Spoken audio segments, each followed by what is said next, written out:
যে মতি ভাই বলে গেল এখানে 4 লক্ষ টাকা, হ্যাঁ সেটা নয়, আরো হবে।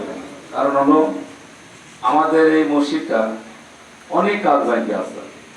আমরা চাবো যাতে আমাদের এখানে মসজিদের উন্নয়নমূলক কাজগুলো বেশি হয়। আর এই যে আমি একটা কথা বলি, সেটা হলো মসজিদ বানালেন, সব বানালেন, বানাতে মসজিদে আমরা নামাজ পড়িচ্ছেন না, মসজিদের খোরাক দিচ্ছেন না। আজকে আপনাদের বলতে চাই, 5 ওয়াক্ত নামাজের যে আদায় করবেন, সালাত আদায় করবেন, ওযু করবেন, ওযু একটা খরচ, নামাজ খরচ। আমরা আমাদের নবী চলন ফেরন আচার আচরণ যেখানে যেটাই করতে সেটাই ইতিহাস।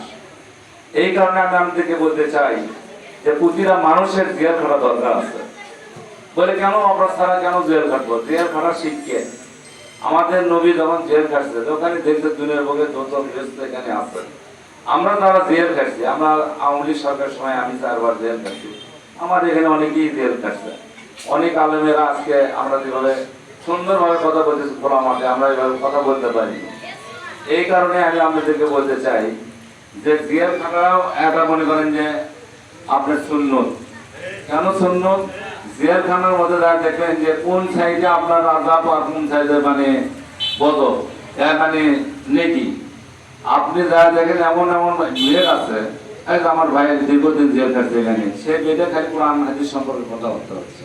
আবার এমন এমন ডেয়া সেখানে গান বাজনা বেরোচ্ছে, ওখানে বোঝা গেল যে কোরআন হাদিস সম্পর্কে দুনিয়াদের কোনটা দুটো কোনটা বেরোচ্ছে, ওখানে বোঝা যায়। আর হিজরত সম্পর্কে হুজুর বক্তব্য রাখছেন, অনেকক্ষণ শুনলাম আমি।